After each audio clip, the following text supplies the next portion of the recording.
बोलिए श्री सतगुरु महाराज की जय। श्री प्राणनाथ प्यारे की, श्री बाईजीराज महारानी की, श्री कृष्ण कन्हैया लाल की, तीनों पुरी धाम की, श्री चरणदास महाराज की, स्वामी श्री लालदास महाराज की, श्री छत्रसाल महाराज की, समस्त सुंदर साथ की, प्राणनाथ प्यारे की। बोलिए श्री सतगुरु महाराज की जय। बोलिए श्री सतगुरुनाथ प्यारे की, श्री बाईजीराज महारानी, प्राणनाथ प्यारे, श्री कृष्ण कन्हैया लाल, श्री बाईजीराज महारानी की, तीनों निजानंदम नमस्कृतं प्राणनाथं पुनः पुनः धाम लीलाधि संयुक्तं पूर्ण ब्रह्म नमाम्यहम्। प्रथम लागू दो चरण को, धनिये न छुड़ाइयो किन, लांग तली लाल एरिया, मेरे जीव के यही जीवन। इन पाँव तले पड़ी रहूं, धनी नजर खोलो बातुन, पलन वालू निरको नेत्रे, मेरे जीव के यही जीवन। माशिक तुम्हारी अंगना, तुम अंगना के माशिक, ये हुक्म दम दृढ़ किया, हजूर हक्य न होत टुक टुक। कदमों लागू करो सेजदा, पकड़ के दो पाए, हुक्म करत है माशुक, बीच आशिक के दिल आए, बीच आशिक के दिल आए। श्री महामत कहे सुनो साथ जी, भया चर्चा का बखत, अब तुम सुनियो चित दे, लाल आगे आए बैठे इन तखत, लाल आगे आए बैठे इन तखत।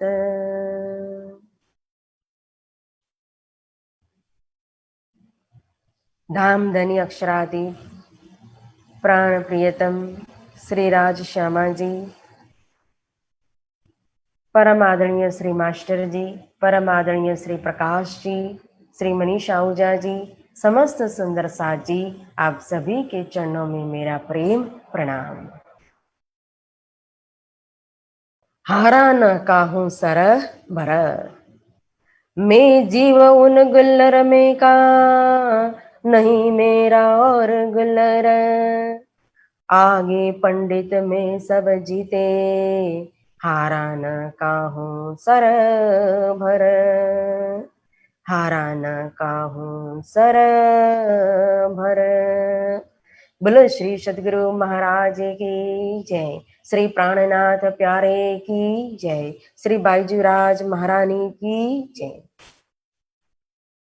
प्यारे सुंदर साथ जी, कल की मजल में हमने श्रवण किया कि माया के साथ जो दूसरी लड़ाई हुई, जिसमें फुलबाई का परित्याग करना पड़ा, और फिर तीसरा युद्ध हुआ माया के साथ, जिसमें स्वयं श्री महराज ठाकुर अपने दोनों भाई के साथ प्रबोधपुरी में आकर के विराजमान होते हैं। 1 साल तक जो प्रबोधपुरी के अंदर जो लीला होती है, उस लीला का वर्णन तो कहाँ तक किया जाए। जैसे मानो कि एक कूप होता है, कुआं होता है, और उसके अंदर रहने वाली एक मछली तो वो मछली को सागर का वर्णन करने के लिए कहे तो कैसे वो वर्णन कर सकेगी। उसी तरह से यह हफ्सा के अंदर श्री प्रबोधपुरी के अंदर कारागृह के अंदर जो लीला हुई, धामधनी ने जो लीला की, कभी रास की रामती, कभी दधि मंथन, कभी कहो तो कुछ, कभी कहो तो कुछ, इस तरह से हमेशा निरंतर लीला चलती रही। और मिस्री के ईंटे गिरे यानी कि श्रीमुख वाणी प्रकट हुई, तारतम का भी तारतम आया, 18,000 वाणी। अब यहाँ अवशा के अंदर श्रीमुख वाणी का शुभारंभ हुआ, रास प्रकाश ऋतु और कलश का बीज मात्र प्रकट हुआ है। और फिर जैसे हमने कल देखा कि आगे फिर मजल में समय समय में वाणी अब प्रकट होती जाएगी, और अंतिम में कहो तो 1748 तक श्री पांच पद्मावतीपुरी धाम पन्ना धाम के अंदर श्री मार्फत सागर प्रकट होता है। इस तरह से परम धाम की न्यामत संसार के अंदर ब्रह्म सृष्टि के लिए धामधनी ने यहाँ बरसात कर दी। ये बानी गर्जत मांझ संसार खोजी खोज मिटावे अंधा। जिसके अंदर भी परमात्मा की खोज हो वो अपनी खोज को मिटा सकता है, अपने प्यास को बुझा सकता है, सत्य को परम तत्व को प्राप्त कर सकता है। ये जागृत बुद्धि का ज्ञान प्रकट हो गया है। तो प्यारे सुंदर साथ जी, फिर जो गांव बख्शिश रूप में मिला था जूनागढ़ के पास 5 किलोमीटर की दूरी पर, वो जोशीपुरा गांव को बसाने के लिए श्री जी गए थे। 2 साल वहां जूनागढ़ के अंदर रहे, पास में रह करके वो गांव बसा रहे थे। फिर हरिजी व्यास से मुलाकात हुई, कांजी भाई ने मुलाकात करवाई थी। 1 मास तक श्रीमद् भागवत की कथा सुनी और एक ही प्रश्न में कांजी भट्ट को भी परास्त कर दिया। यहां तक ये रस 80 बरस तक कहा था ना, तो ऐसी बरस मतलब कि 80 बरस तक कहो तो यह रस जो है छिप करके रहा था, तारतम रूपी रसा। मतलब कि सदगुरु स्वरूप ने कभी भी कोई भी ब्रह्म आत्मा के अलावा अन्य जीव सृष्टि को यह तारतम का रस दिया नहीं था। अब जितने भी अभी तक थे तो वो परमधाम की आत्मा ही, ब्रह्म आत्मा ही इस रस का पान कर रही थी। लेकिन यह जूनागढ़ के अंदर सबसे पहले जीव सृष्टि के अंदर ये रस गया तो हरिजी व्यास के अंदर गया। तो विक्रम संबंध कहो तो यहाँ तक 1718 तक यह तारतम छिप करके रहा था, अब आगे जाहिर हो रहा है। यहाँ एक जीव सृष्टि के अंदर गया, अब दीप बंदर से कहो तो आगे फिर जाहिर में तीनों सृष्टि के बीच में चर्चा होने लगेगी और तीनों सृष्टि आने लगेगी, धामधनी के पास अपनी आत्मा को जागृत करेगी और अपने नसीब के मुताबिक फल प्राप्त करती है। लेकिन अभी इस समय जब हरिजी व्यास को परास्त किया, उसके बाद फिर अपना काम करने के लिए आ गए। फिर इल्हाम होता है श्री जी को जामनगर जाने के लिए, तो जामनगर में आए तो जामनगर में फिर पता चला, फिर बिसो तरे जाम सत्ता की लई दीवानगिरी सब, सारा का साला सिर पर खींच लिया तबा। अब यहां जो जूनागढ़ का जो सूबेदार जो था कुतुब खान बादशाह, तो आसपास के राज्यों को उनको टैक्स देना पड़ता था, राजकर देना पड़ता था। तो ये जामनगर के राजा को भी टैक्स भरना पड़ता था। तो उन्होंने पूरी रकम चुकाई नहीं थी, थोड़ी रकम चुकाई थी और थोड़ी रकम उनको बाकी थी। तो फिर इसीलिए तो तभी जब प्रबोधपुरी के अंदर श्री जी विराजमान हुए थे, तभी अहमदाबाद गए थे कासम खान के पास संधि करने के लिए। अब इस समय जो यह कुतुब खान बादशाह जो है जूनागढ़ का सूबेदार, उसने आदेश दिया था जामनगर के ऊपर चढ़ाई करने के लिए। इसीलिए जामनगर के अंदर सुंदर साथ और अपना धर्म का मूल स्थान है श्री पांच नौतनपुरी धाम। तो सदगुरु महाराज की पवित्र गादी है। इस गादी की रक्षा करने के लिए कहो, सुंदर साथ की रक्षा करने के लिए स्वयं श्री जी फिर मंत्री पद लेते हैं राज दरबार के अंदर, और राजा के साथ फिर अहमदाबाद कासम खान के साथ कासम खान के पास जाते हैं संधि करने के लिए। अब विक्रम संवत 1720 के अंदर मंत्री पद लिया और 21 में कहो तो अहमदाबाद के पहुंचे कासम खान के पास संधि करने के लिए। लेकिन इस बार कासम खान जो है वो समय देने के लिए मना कर देता है। कि कितनी बार जाम राजा ने संधि की, समय मांगा हमने दिया, लेकिन फिर भी उन्होंने अपना कर हमें दिया नहीं है। तो इस बार श्री जी ने सारी जिम्मेदारी अपने सिर पर ली कि आप मेरे ऊपर विश्वास कीजिए और 1 साल का समय दे दीजिए, मुद्दत दे दीजिए, आपका जितना भी कर है वो सब हम चुका देंगे। अब बादशाह ने श्री जी की बात पर विश्वास किया, लेकिन एक शर्त रखी कि जाम राजा जाएंगे और जब तक वो कर वापस नहीं देंगे तब तक कहो तो आपको हमारी निगरानी में रहना पड़ेगा। श्री जी ने मंजूर कर लिया।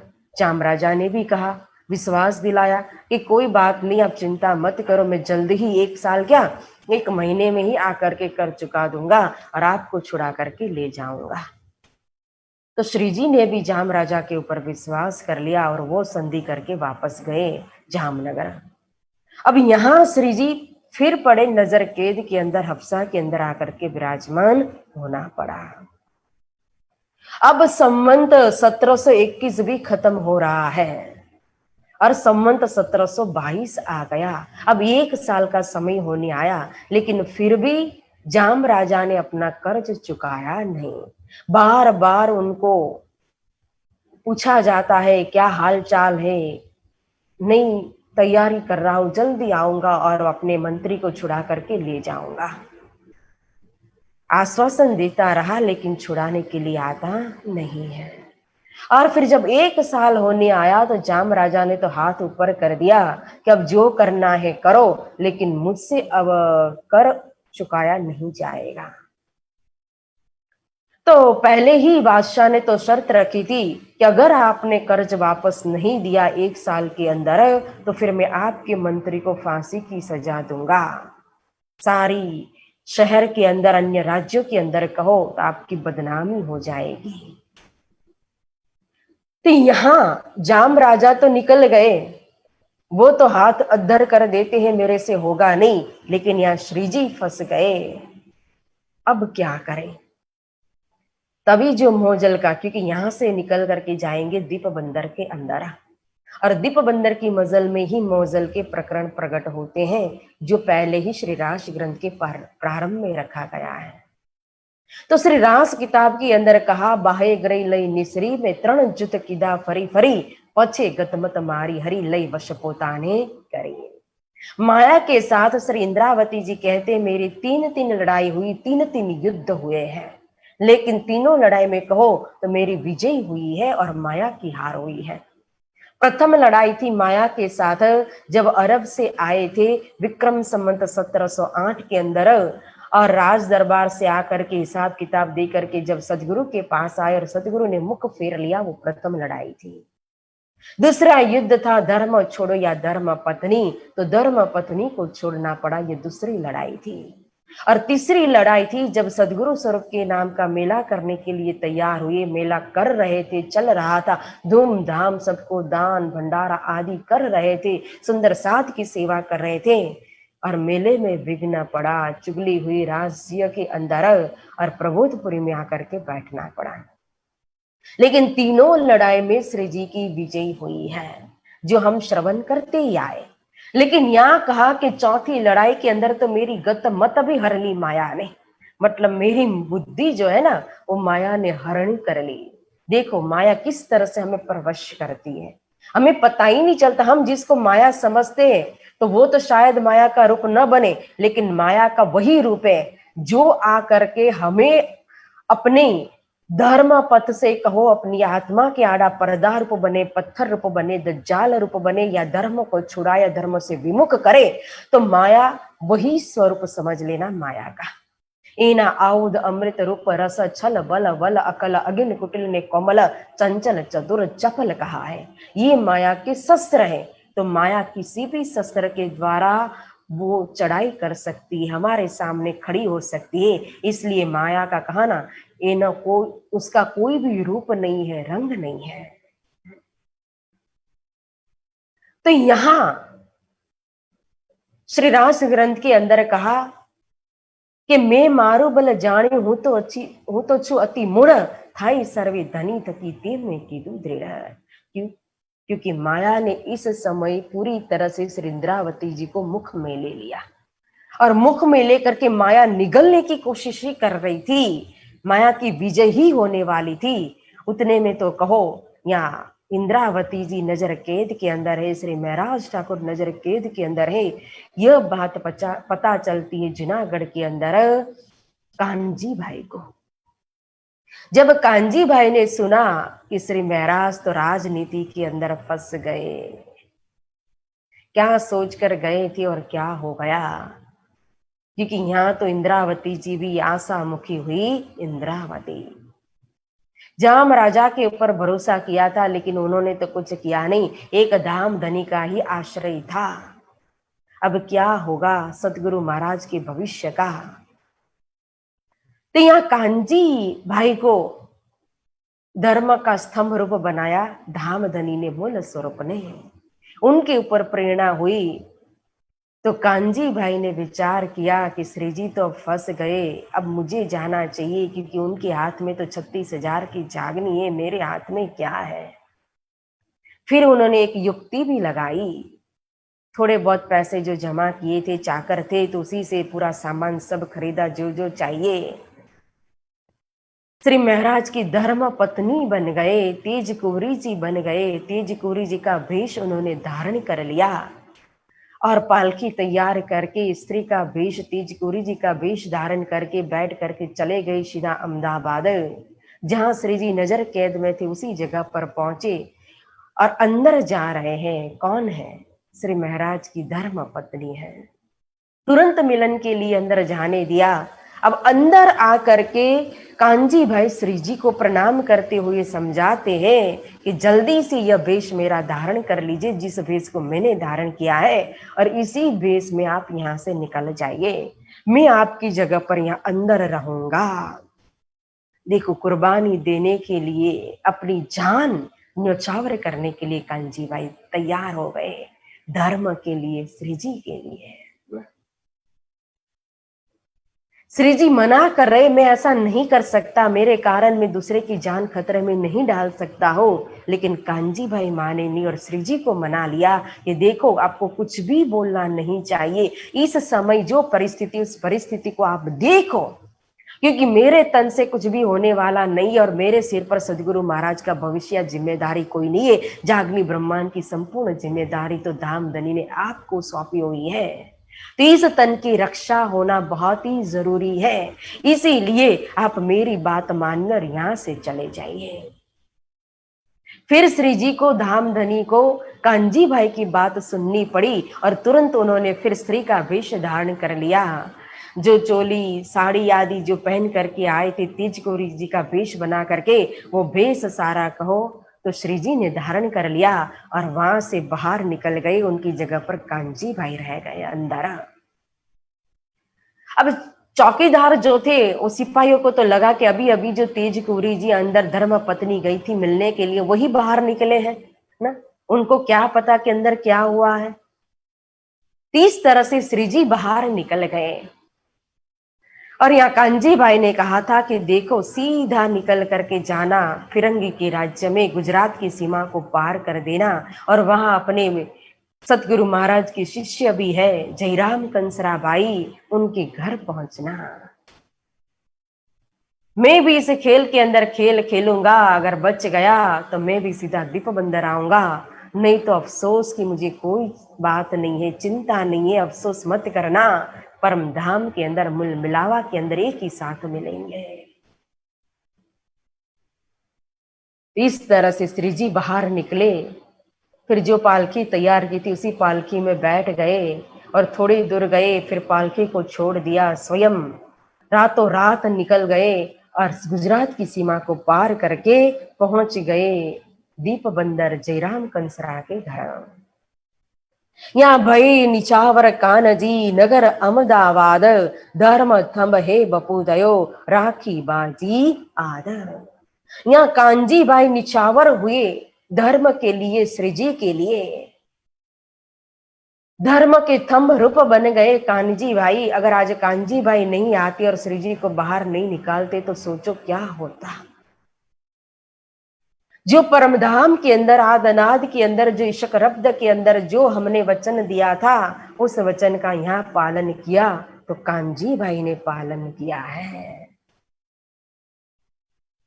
और फिर जब समय आया फांसी देने का और जब कांजी भाई को लेकर के जाते हैं तो कांजी भाई को देखा जब तो सिपाही भी चौंक गए, बादशाह भी हैरान हो गया कि जिन व्यक्ति को हमने पकड़ा था ये तो व्यक्ति ही बदल चुके हैं।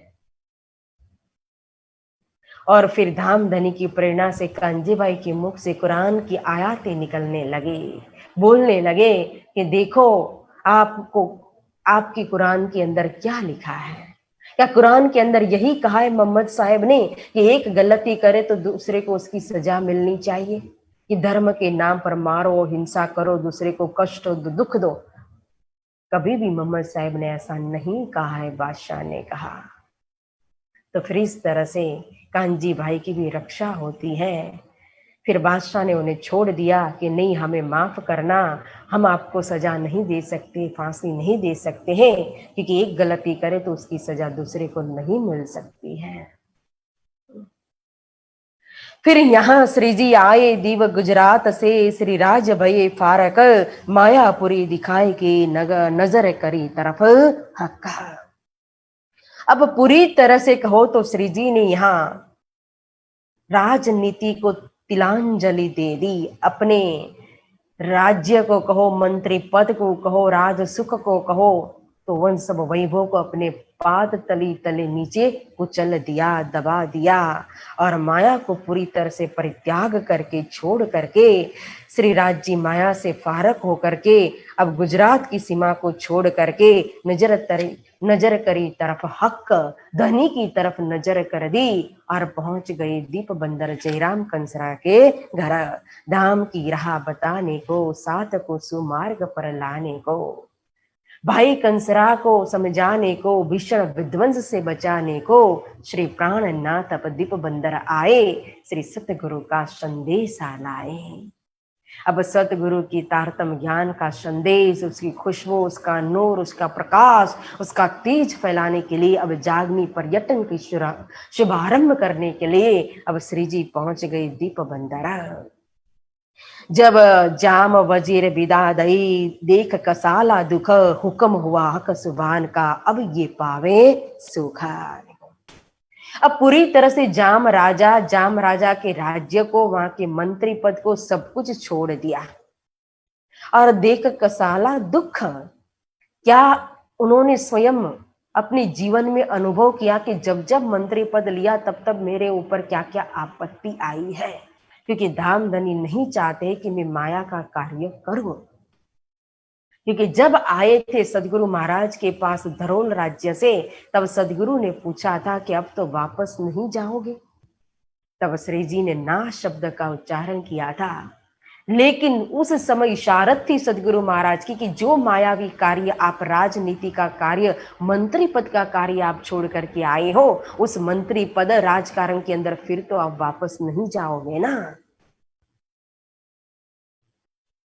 तो वो याद आई सदगुरु महाराज के वचन की कि मैंने वचन दिया था, इसीलिए जब जब मैंने मंत्री पद लिया तब तब कहो तो मेरे ऊपर आपत्ति आई, लेकिन फिर भी धामधनी की मेहर हुई और माया से मुझे बाहर निकाला, माया की हार हुई और मेरी विजय हुई।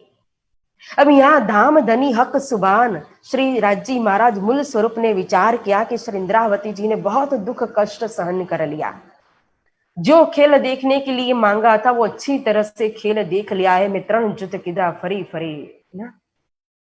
अब श्री इंद्रावती जी सुखी हो जाए, उनको सुख पहुंचे, इसीलिए फिर पहुंचा दिया दीप बंदर के अंदर। लगा खेम कुशल पूछने, कहां से पधारे श्री महाराज, हमसो कहो हकीकत, इत पधारे कौन काज। जैसे ही श्री जी साहिब जी पहुंचे जयराम कंसरा भाई के घर, तुरंत जयराम कंसरा ने स्वागत किया और सम्मान करते हुए आनंद मंगल के समाचार पूछने लगे। उनकी नजर तो अभी इस समय तो गुरु भाई के रूप में सम्मान कर रहे श्री जी का, क्योंकि पहचान नहीं है अंदर स्वरूप स्वयं सदगुरु महाराज विराजमान है। उनको लगा श्री महाराज जो मेरे गुरु भाई गुजरात से आज दीप बंदर मेरे घर आए हैं, पहचान तो अब होगी जब चर्चा करेंगे और जयराम कंसरा भाई जो सो गए थे उनको वापस जगाएंगे। तो इसीलिए आनंद मंगल के समाचार पूछते पूछते पूछ रहे हैं कि आप गुजरात से यहाँ अचानक इस समय किस काम से किस कार्य से आप पहुंचे हो। तब जवाब दिया श्री जी ने, हम आए तुम्हारे काज, हमको भेजा हक ने, हुक्म दिया श्री राज। श्री जी साहिब जी ने कहा कि हे कंसरा, मैं तो तुम्हारे लिए ही आया हूं। धाम धनी का स्वयं हुक्म हुआ है मेरे ऊपर तुम्हारे पास आने के लिए, क्योंकि जागो और जगाओ यही तो अपना धर्म है। तो आप तो आकर के माया के अंदर सो गए, इसीलिए मैं आपको जागृत करने के लिए आया हूं। ढूंढ काढ़ो साथ को, माया से करो खबर, याद करो निज धाम को, चलो रहा इस्लाम पर। क्योंकि सदगुरु महाराज ने हमें कहा था ढूंढ काढ़ो साथ को। जो सुंदर साथ माया के अंदर है, यहाँ भूल करके पड़े हुए हैं, जिनके ऊपर फरामोशी है, जो जागृत नहीं हुए या तो जागृत होने के बाद भी जो सो गए, उनको ढूंढ करके वापस निकालना है, उनको याद दिलाना है, माया से उनको खबरदार करना है। क्योंकि परम धाम के अंदर हमने वचन दिया था कि मैं भूलूं तो तू मुझे पल में दीजिए बताया, तू भूले तो मैं तुझे तुरंत देऊं जगाया। तो यहाँ तो 12,000 भूलिए, तो जो जागेगी वही सखी तो दूसरे को फिर जगाएगी। इसीलिए ढूंढ काढ़ो साथ को, और फिर याद कर कंसरा अपने निज धाम को याद करो, परम धाम को याद करो, अपने मूल मिलावा की बैठक को याद करो, इस्लाम की राह। धामधनी ने सदगुरु महाराज ने जो धर्म मार्ग पकड़ाया हुआ है उस मार्ग पर चलो। हुई चर्चा इन समय श्री देवचंद्र जी से लेके साथ की खबर पूछते एते दिन दियों में रहे। फिर चर्चा होने लगी, सदगुरु महाराज को याद करते हुए श्री जी पूछ रहे जयराम कंसरा को कि आप तो सदगुरु महाराज के परम शिष्य हैं, उनके पास से आपने तारतम मंत्र लिया हुआ है और लेकर के आए मंत्र। आज कितना समय हो चुका है आपको दीप बंदर में आए, अभी का जो दीव है ना वही है दीप बंदर। तो कितना समय हो चुका है दीप बंदर में आए, लेकिन क्या कभी आपने चर्चा की, सत्संग की, मूल मिलावा किया, सुंदर साथ को इकट्ठा किया, तारतम समझाने की कोशिश की, तारतम का कितना प्रकाश किया, कितनी खुशबू फैलाई, कितने साथ को जगाया। इस तरह से खबर पूछने लगे, तुमको ऐसा न चाहिए, कर बैठो ये अंधेर, श्री धाम धनी को देख के तुमको शर्म न आई फिर। आप तो सदगुरु महाराज की शिष्य हो और परम धाम की खासल खास ब्रह्म सृष्टि हो। इस तरह से माया के अंदर लिप्त होते हुए आपको शर्म नहीं आई। परम धाम की ब्रह्म प्रिया होकर के इस तरह से आपको नहीं करना चाहिए। ऐसा अज्ञान रूपी अंधकार आपको लेकर के माया के अंदर नहीं बैठना चाहिए। श्री धाम की तरफ देखो, धनी की तरफ देखो, सदगुरु महाराज की तरफ देखो। उनको याद करते हुए भी तुम्हें जरा भी शर्म, लज्जा, शर्मिंदगी महसूस नहीं हुई कि मैं तो सदगुरु महाराज का शिष्य हूँ, उन्होंने मुझे तो मेरी परात्म को परम धाम के अंदर मूल मिलावा के अंदर पकड़ाया हुआ है और मैं इस तरह से मायावी जीव की तरह कर्म कर रहा हूँ। तो मैं ऐसा न चाहिए। देखो अपनी बुनियाद, अपनी बुनियाद को, अपने मूल को, अपने परात्म स्वरूप को, उनके सकल चरित्र को, अपने गुण को, अपनी करनी को, अपनी रहनी को देखो कंसरा। जीव के कर्म, उनकी रहनी, उनकी कौल फैलाल अलग होते हैं। ईश्वरी सृष्टि के कौल फैलहाल और उनकी रहनी अलग होती है, और ब्रह्म सृष्टि की अपनी रहनी, अपनी करनी। वो ब्रह्म सृष्टि कभी भी किसी की नकल नहीं करती है, उनका पीछा तो कहो करती है ईश्वरी सृष्टि, और दोनों की नकल करती है जीव सृष्टि। जीव सृष्टि दोनों की नकल करते हुए आगे बढ़ सकती है, लेकिन ब्रह्म सृष्टि तो स्वयं अपने गुण को धारण करती है। तो अपनी बुनियाद को, अपने मूल परम धाम के प्रेम को, इश्क को देखो। तुम तो सदगुरु महाराज की जमात, आद्य पैगंबर की जमात के अंदर शामिल हो। कब लो कासा कुटेगा, कब लो थोड़ा एरड़, कब लो घर में बैठेगा, आई सिर पर कयामत। कब लो कासा कुटेगा, उनका व्यवसाय था ये जयराम कंसरा का। कंसरा भाई है ना, तो कांसा कुटना, बर्तन बनाना, ये सब उनका काम था, रोजगार था। तो कहते हैं कि कब तक हथौड़ा लेकर के ये रण पर मारते ही रहोगे, मारते ही रहोगे। जीवन भर के यहाँ कांसा कूटने के लिए आए हो इस खेल के अंदर। परमधाम में कहीं ये मांगा था कि हम जा करके खेल के अंदर मायावी कार्य में अपने अपने बिजनेस के अंदर, व्यवसाय के अंदर मग्न हो जाए। और देखो अपनी सुरता को धाम धनी ने तो सुरत एक ही राखी मूल मिलावे माही कहा था, और तुमने अपनी सुरता को कहाँ लगा दिया। कब लो घर में बैठेगा आई सिर पर कयामत। कितना धन कमाया, कितना कमाओगे, कब तक जमा करते रहोगे, और क्या लेकर के आए हो और क्या लेकर के साथ में जाओगे। अब तो सिर पर कयामत आ चुकी है, मतलब कि धाम जाने का समय, ये शरीर छोड़ने का समय भी नजदीक आ गया है। अब तो तुम्हारी उम्र भी हो चुकी है, लेकिन फिर भी अभी तक माया नहीं छूटती है। कोई न अगाया इनमें चचोर तो ठोर मुर्दार, श्री धाम धनी सुख छोड़ के क्या हमेशा होगे ख्वार। इस माया के अंदर कहो आज दिन तक कोई अघाया नहीं है, मतलब माया से कभी भी कोई तृप्त हुआ नहीं है। चचोड़त ठोर मुर्दार, यह संसार ऐसा नश्वर स्वप्नवत मुर्दार के समान है। कैसा, तो कि चचोड़त मतलब एक कुत्ता होता है, और कुत्ता एक सूखी हड्डी जो होती है उस हड्डी को चबाते रहता है, चबाते रहता है, और चबाते चबाते वो ये हड्डी उसके मसूड़े में से खून निकालती है। तो अपना ही खून जो है वो कुत्ता स्वयं पीता रहता है, उसको उसी के अंदर रस आता है, स्वाद आता है, और स्वयं अपना ही खून पी रहा है, उसको पता ही नहीं है। इसी तरह से इंसान को भी लगता है कि हम माया को भोग रहे, माया के भोग को भोग रहे, शब्द स्पर्श रूप रस गंध को भोग रहे, इंद्रिय का सुख ले रहे। लेकिन एक दिन कहो तो भोगते भोगते माया उसका भोग ले लेगी, लेकिन भोग कभी भी खत्म होता नहीं है। एक्चुअली में वास्तव में कहो तो माया उसका भोग ले रही है, इंसान का भोग ले रही है, मनुष्य का भोग ले रही है, न कि इंसान माया का भोग ले रहा है। ये इंद्रिया जो है, आंख है, आंख को आंख के द्वारा हम देखने का कार्य करते, दृश्य दिखाई देता है।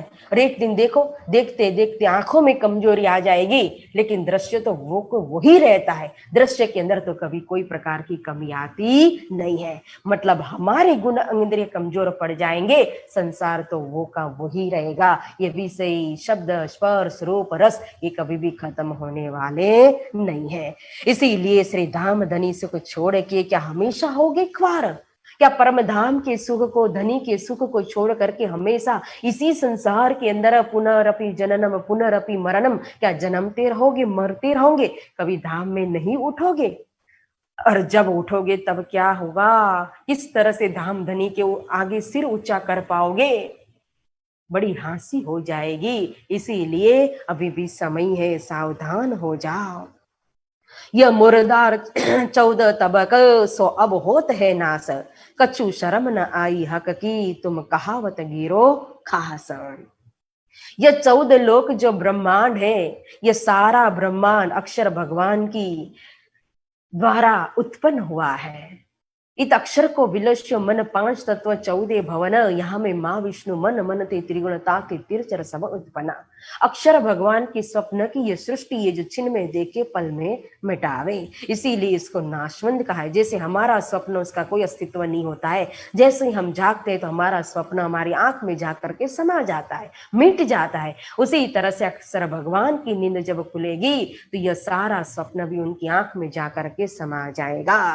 कछु शर्म न आई हक की, लेकिन आपको फिर भी धाम धनी की तरफ देखते हुए जरा सी भी शर्म नहीं आती है। तुम कहावत गिरो खास, तुम तो खासल खास गिरो हो, ब्रह्म सृष्टि हो, जिनके चरण रस तो त्रिदेवा ढूंढ रहे हैं। बहुत दिन मुर्दार में तुम किया गुजरान, अब केते दिन जाओगे कछु घर की करो पहचान। इस मुर्दार के अंदर मतलब कि सपनावत संसार के अंदर अब बहुत जीवन जी लिया, काफी उम्र आपकी तो बीत चुकी है। ये सिर देखो, सिर पर के बाल देखो तो बाल भी अब तो सफेद हो चुके हैं। अब कब तक जियोगे, कितना जियोगे, कछु घर की करो पहचान। अब तो सुध लो धाम की, परम धाम की, तारतम ने बताए हुए मार्ग पर चलो। तुम में माया जीव सो ये ताबी न होए फर्क, श्री धाम धनी की जिक्र में हुआ चाहिए घराकार। तुम में और मायावी जीव में क्या कोई अंतर नहीं है? मायावी जीव जो होता है, उस मायावी जीव का तो जीवन ही माया है ना? कीचड़ के अंदर रहने वाला जो कीड़ा है, उसका घर ही कीचड़ है।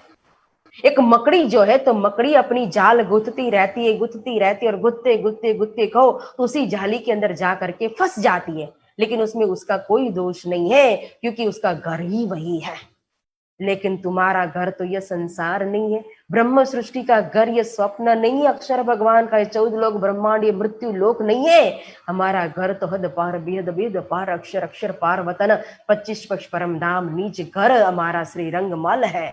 जिस रंगमल के अंदर मूल मिला में बैठे हुए हम ये खेल देख रहे, तो वहां से हमारी सुरता खेल देख रही तो खेल में आई, तो यहाँ से अब हमारी सुरता फिर अपने मूल स्वरूप को देखे, परम धाम को देखना चाहिए, धाम धनी के चरण कमल में लगना चाहिए।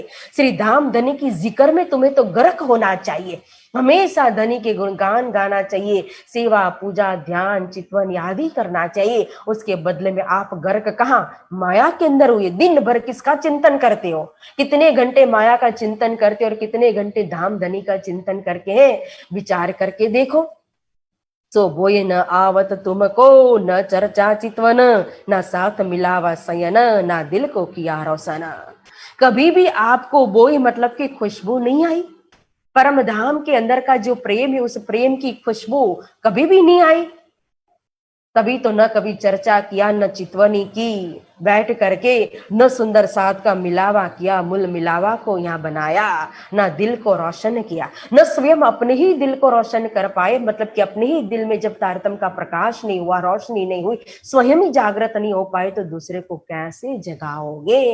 हे कंसरा, अब समय है, अभी भी समय है, जागो। ये वचन सुन की रोइया, भूल मानी अपनी सब, मुझसे कछु ना हुआ, करे धिक्कार आपको तब। श्री जी के वचन सुन करके जयराम कंसरा ने स्वयं अपनी भूल कबूल कर ली। देखो, आज हम होते, अगर हमें कोई अपनी भूल बताए, अवगुण बताए, क्योंकि अपने अवगुण तो दिखाई नहीं देते, अगर सुधरना है, अगर कोई हमारी बहुत प्रशंसा करता है, मान देता है, सम्मान देता है, तो खुश होने की जरूरत नहीं है। वो हमारा मित्र हो सकता है मात्र, लेकिन कोई हमारी गलती बताता है, अवगुण दिखाता है, हमारी निंदा करता है, तो समझ लो वो तो हमारा परम मित्र है।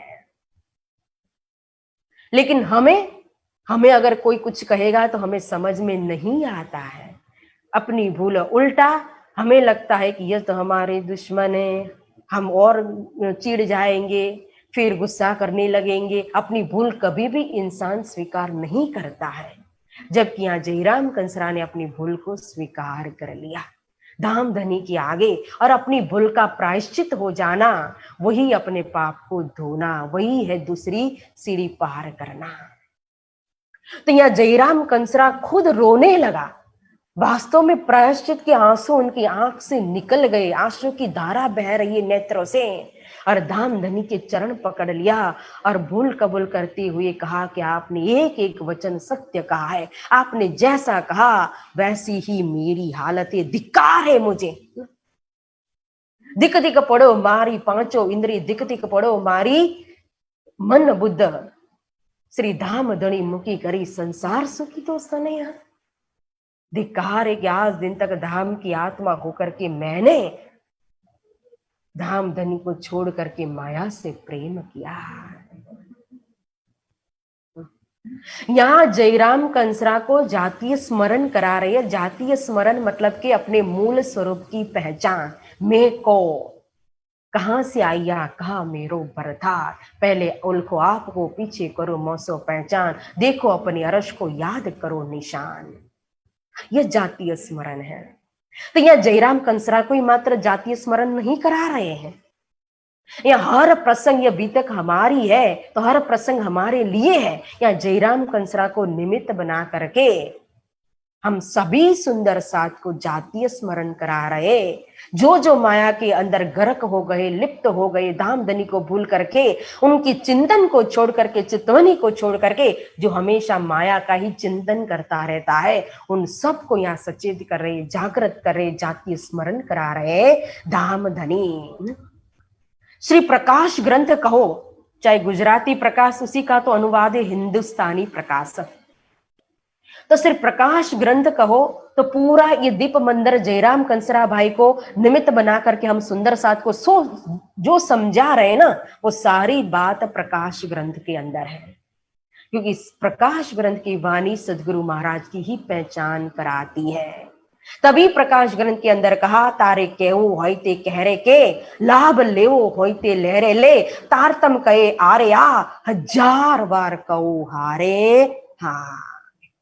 माया सुकरजे नारे ना फोकट फेरो मा खारे खा, धनी ने चरणे जारे जा एवो नहीं लादे दारे दा। एक बार नहीं, तारतम हजारों वक्त हमें पुकार पुकार करके कह रहा है कि यही सत्य है, बाकी धाम धनी के अलावा सब कुछ मिथ्या है, स्वप्न है। इसलिए धनी के चरण को पकड़ो, मूल मिलावा को पकड़ो, उनका चिंतन करो, धनी की स्वरूप का चिंतन करो, चरण कमल का चिंतन करो। क्योंकि इस समय जो हमें अवसर मिला है, यह अवसर सेवा चितवन का अवसर फिर बार बार हमें मिलने वाला नहीं है। जो चुक्यो आणे तारे ता तो कपाळ मा लागशे गारेगा, संसार मा नथी कई सारे सा, श्री धाम धनी गुण गारेगा। यह अवसर अगर हम भूल गए ना तो बहुत पछताएंगे। इसीलिए संसार में कोई सार न इति सार संसार, संसार की यही व्याख्या है। जिसमें कोई सार नहीं है उसी का नाम है संसार। इसीलिए सत्य है मात्र एक धाम धनी, पोताना जीव ने प्रेम तू पारे पा, म चुके तारे चाहरे चा, तारा जीव ने प्रेम तू पारे पा, जेम सौ कहे कहे तूने बारे बा। पोताना पगले थारे था कहा, अपने पगले पर जो हादी के कदम पर कदम चलना है, मोमिनों के कदम पर चलना है, जो सिद्धांत निजानंद सिद्धांत दिया है, तारतम ने जो राह बताई है, उस राह पर चलना है। अगर इस राह पर नहीं चल सके ना तो आग परे तिन कायरो जो धाम की राह ना लेता। ये तारतम हमें मिला है तो झगड़ने के लिए नहीं, ईर्ष्या निंदा करने के लिए नहीं, अपने पेट भरने के लिए हमें ये धर्म की जिम्मेदारी नहीं मिलती है। मात्र मान प्रतिष्ठा के लिए यह धर्म नहीं है। यह धर्म हमें धन धन करने के लिए मिला। सिद्धांत ये तारतम हमारे जीवन को धन धन कर देता है, सफल कर देता है। इसीलिए कहा, पोताना पगले थारे था, मोह के तारो चारे चा, तारा जीव ने प्रेम तू पारे पा, जेम सौ कोई कहे तूने वारे वाह। अपने जीव को परम धाम का प्रेम, श्री राजी महाराज के प्रेम रूपी अमृत को पिला दो, जिससे कि माया रूपी विष जो हमारे नख सिक चढ़ा हुआ है ना, वो पूरी तरह से बाहर निकल जाए। और उस प्रेम से ही हम दुनिया को देखे प्रेम भरी नजर से, हमारी बोली में भी प्रेम हो, आचरण में भी प्रेम हो, व्यवहार में भी प्रेम हो, हमारे जीवन में प्रेम ही प्रेम हो, जिससे सब कोई हमारे जीवन को, हमारी रहनी को देख करके कहे। हमें स्वयं अपने मुख से अपनी पहचान देने की जरूरत नहीं पड़ेगी। हीरा मुख से ना कहे लाख हमारा मोह, स्वयं डायमंड जो होता है वो अपनी कीमत अपने मुख से नहीं कहता है। उसी तरह से इंसान स्वयं अपनी पहचान अपने कर्म से देता है। जीव सृष्टि, ईश्वरी सृष्टि, ब्रह्म सृष्टि अपनी पहचान अपने कर्म से देते। हम स्वयं परमहंस की पदवी लेने से हम परमहंस नहीं बन जाएंगे, लेकिन परमहंस हमें दुनिया कहेगी रहनी से, आत्मसाध करने से। आज राम रतन दास महाराज जी कहो, फिर चरणदास महाराज जी कहो, या गोपाल मणि महाराज जी कहो, या बाबा दयाराम साहेब कहो, जो भी परमहंस हुए हैं तो उन्होंने अपने आप को परमहंस नहीं कहा। उनकी रहनी, उनका जीवन, उन्होंने जो जीवन के अंदर प्राप्त किया, स्वयं अपने आप को मिटा दिया, खत्म दिया, अपने आप को छोड़ दिया, मात्र वही रहा। तब तो फिर ब्रह्म और ब्रह्म आत्मा में जरा नहीं तफावत, फिर कोई अंतर ही नहीं रहा। रूह का मिलन तो स्वयं धनी से प्रियतम से हो गया, लेकिन धाम धनी ने फिर उस रूह को इस संसार के अंदर ऐसी शोभा दे दी कि परमहंस के रूप में वो अमर हो गए। तो यहाँ जयराम कंसरा को निमित्त बना करके सभी सुंदर साथ को जातीय स्मरण करा रहे। प्रकाश ग्रंथ के अंदर हर प्रकरण के अंदर देखो क्या समझा रहे। दूध पानी का बिछोना, फिर चीटी कुंजर को बैठी निगला। अब कुंजर कितना बड़ा होता है, चीटी कितनी छोटी सी होती है। कुंजर यानी हाथी, चींटी एक छोटी सी सूक्ष्म जीव है, तो क्या चींटी कभी भी हाथी को निगल सकती है? लेकिन चींटी माया है, हाथी हमारी आत्मा है। लेकिन हमारी आत्मा के अंदर कितनी ताकत है हाथी के समान, फिर भी एक चींटी रूप माया ने इसको निगल लिया है, अपने गुलाम बना दिया, परवश बना दिया। तभी प्रकाश ग्रंथ की वाणी कहती है कि चींटी कुंजर को बैठी निगल। सूत काटने का दृष्टांत दिया वहां कि हम यहाँ सूत काटने के लिए आए और सूत काटने के बदले में क्या करने लगे। तो इसीलिए हमें सूत काटना, इश्क रूपी सूत, भक्ति रूपी सूत इस दुनियादारी के अंदर पड़ना नहीं है। हमको इन माया मिने याद न आया धाम, हम भूले तहकीक आड़े माया के काम। सूत काटने के लिए आए, लेकिन फिर हमारा जीव का स्वभाव मायावी आवरण, अंधकार, अज्ञानता, उसके लिए फिर हमें इच्छा ही नहीं होती है सूत काटने की। माया इतना प्रलोभन दिखाती है और माया इस तरह से आकर्षित करती है, फिर हमारे आलस्यपन, हमारे अंदर के विकार कि पोटली खोलने की भी इच्छा नहीं होती है, उसी की कहो तो पोटली की ही तकिया बना करके सो जाते हैं, पूरा समय उसी में पसार हो जाता है। कोई तो एक सखी न खुद सुत काटती न दूसरे को भी काटने देती है, और कोई काटती है तो कितना मोटा मोटा सुत काटती है, जल्दी जल्दी हो जाए ना। हम पाठ पढ़ते हैं, मतलब कि पारायण करते हैं, तो फिर कभी कभी कितना स्पीड में पढ़ते हैं। क्यों? क्योंकि हमें पूरा करना है। अरे हम तो 1 घंटे में 1000 चौपाई पढ़ सकते हैं, 1200 चौपाई पढ़ सकते हैं, 1500 चौपाई पढ़ सकते हैं। पहले 7 दिन में साप्ताहिक पाठ होते थे, और 7 दिन में भी वाणी को पूरा करना साप्ताहिक पाठ के रूप में पूरा दिन समय दो, तब जाकर के, क्योंकि 1 घंटे में 400-500 चौपाई से ज्यादा आराम से पढ़ नहीं सकते हैं। लेकिन आज 4 दिन में भी पूरी वाणी हम कंप्लीट कर लेते हैं। क्यों? क्योंकि हमें तो मोटा मोटा सूत काटना है, जल्दी जल्दी सूत काटना है। तो कोई बारीक बारीक भी काटता है, बारीक में बारीक भी काटने वाले हैं, पूरी तरह से ईमानदारी के साथ, तारतम्य के सिद्धांत के अनुकूल। और इंद्रावती जी तो 1.25 सेर सूत काट रही है, देखो। तो यहाँ जयराम कंसरा जी कहते हैं, सचमुच इस माया के अंदर कहो तो मुझे कभी धाम धनी की याद ही नहीं आई। जैसे सदगुरु महाराज ने कहा था न हरिदास जी को, क्या माता पिता की कभी याद नहीं आई? चिट्ठी लिखी, समाचार दिया, मुझे कभी याद ही नहीं आई घर की, माता पिता की, कैसे चिट्ठी लिखी। उसी तरह से यहाँ जयराम कंसरा कहते हैं कि मुझे तो माया के अंदर इतना मैं मग्न हो चुका था कि धाम धनी की कभी भी मुझे याद नहीं आई। मैं निश्चिंत माया के काम को लेकर के बैठा और उसमें धाम धनी को भूल गया। ये जयराम कंसरा, जिनकी परात्म का नाम कहो परम धाम की, ये करुणा सखी है और उनका दिल भी करुणामयी है। लेकिन माया ने ऐसा इनका दिल बना दिया था, लेकिन जैसे ही धनी ने एक टकोर कर दी तारतम की, कि तुरंत वो करुणा सखी की करुणा जागृत हो गई, प्रेम उमड़ करके आ गया। अब मेहर देखी श्री राज को, जो भेज दी आपको, हमारी तरफ देखिया, हम तो डूबे संसार में। कैसी नजर हो गई करुणा सखी की कि मेरे ऊपर धाम धनी की कितनी मेहर हो गई, कृपा हो गई, क्योंकि मैं तो कर्म किया थी नीचे, पर तुम ही राखी सगाई। मैं तो भूल करके बैठा था, मैं बुलाने के लिए नहीं गया, न मैंने आमंत्रित किया श्री जी को आप आओ मेरे घर में सत्संग करो, चर्चा करो, मुझे जाति स्मरण कराओ। स्वयं श्री जी आए तो श्री राज जी की मेरे ऊपर कितनी मेहर हो गई। अच्छा हुआ आप आए और मुझे समझाया, जागृत किया, नहीं तो मैं तो पूरी तरह से माया में, संसार में डूब चुका था, जमपुरी के मार्ग को लेकर के बैठा था। आपने आकर के मुझे इस मार्ग से बचा लिया, नहीं तो गोता खेंदे बे उमारे पट सुकेरे पानी, मैं तो इस संसार के अंदर ही डूबता रहता, मरता रहता। इन बात की चर्चा भई, सब मिला घर का साथ, सब आगे चरणों लगे, जो धनी पकड़े हाथ। अब इस तरह से यहाँ दीप बंदर के अंदर जयराम कंसरा के घर चर्चा कथा होने लगी।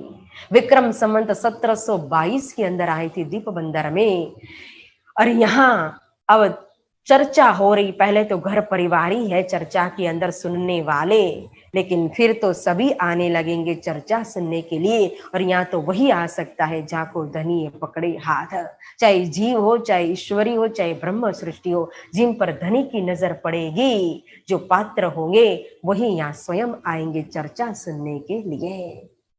प्रसाद सबोने लेके करी पोढ़ने की अरज, हम न आए पोढ़ने हमारी तो और गरज। सत्संग हुआ, चर्चा हुई, उसके बाद रसोई तैयार हुई। उनकी धर्म पत्नी का नाम भी था रत्नाबाई। तो यहाँ रसोई तैयार करके अब भोजन करवाते हैं, भोग आरोगाते हैं। और फिर कंसरा भाई विनंती करते, अर्जी करते हैं श्री जी को, आप इतने दूर से आए, फिर इतनी चर्चा भी की, तो थक गए होगे, थोड़ा विश्राम कर लीजिए। जयराम कंसरा कहते हैं, तू तो सोया सोया, मैं तुझे जगाने के लिए आया, तो मुझे भी सोला रहा है। न मैं सोऊंगा न तुझे सोने दूंगा। हम नहीं आए पोढ़ने, हमारी तो और गरज है। मियाँ सोने के लिए नहीं आया हूं, मेरी गरज, मेरा स्वाद, मेरा मतलब और ही कुछ है। क्या है? मुझे तो वो धाम के अनमोल इन मोती को मोल कहो न जाए, वो अनमोल मोती चाहिए। तुम्हें माया से काढ़ने हम आए इन काज, तुम छोड़ो मुरदार को याद करो श्रीराज।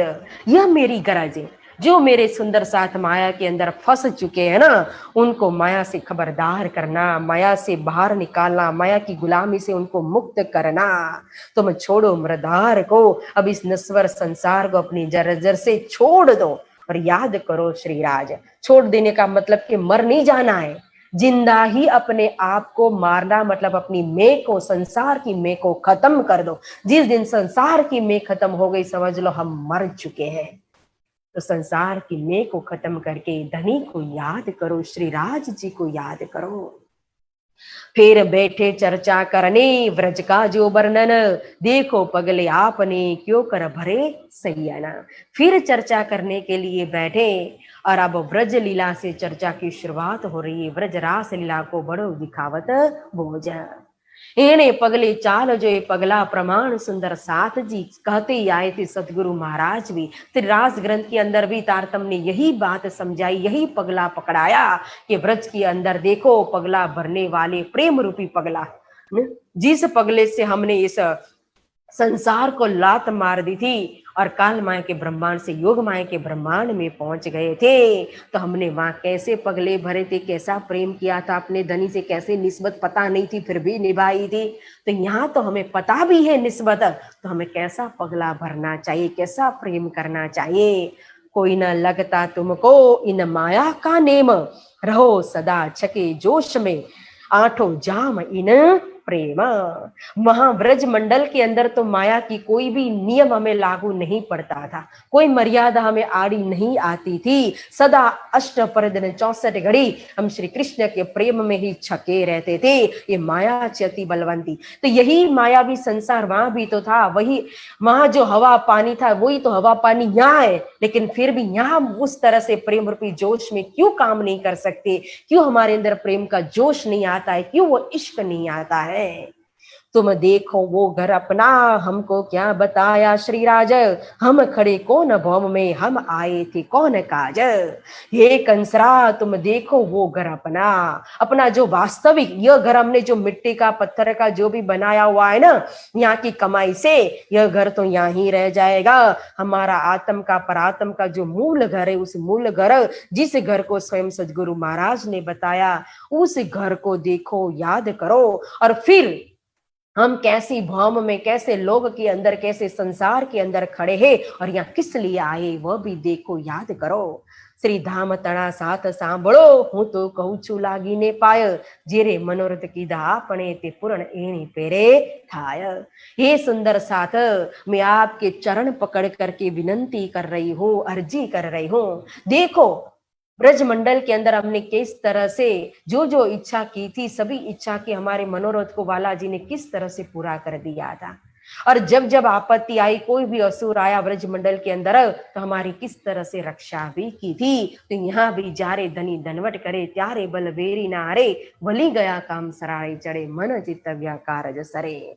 और ब्रजमंडल के अंदर काम कितना था, काम करता अति घण पण खिण न छोड़ियो नेहा। फिर भी हमारी चित्तवृत्ति हमेशा प्रेम भरी नजर, प्रेम जो है ना, वो प्रेम रूपी सुरता तो श्री कृष्ण के अंदर ही लगी रहती थी। तो यहाँ भी हमें व्यापार करना पड़े, बिजनेस करना पड़े, या जिम्मेदारी घर की निभानी पड़े, या घर का काम, हम चाहे कोई भी काम, अगर श्री राज्य की सेवा के भाव से, मैं तो मात्र खेल देखने के लिए आई हूं, जिस समय जो मुझे रोल मिलता है वो रोल मुझे निभाना है, और बाकी जो कराते वो सारी मेरी सेवा है।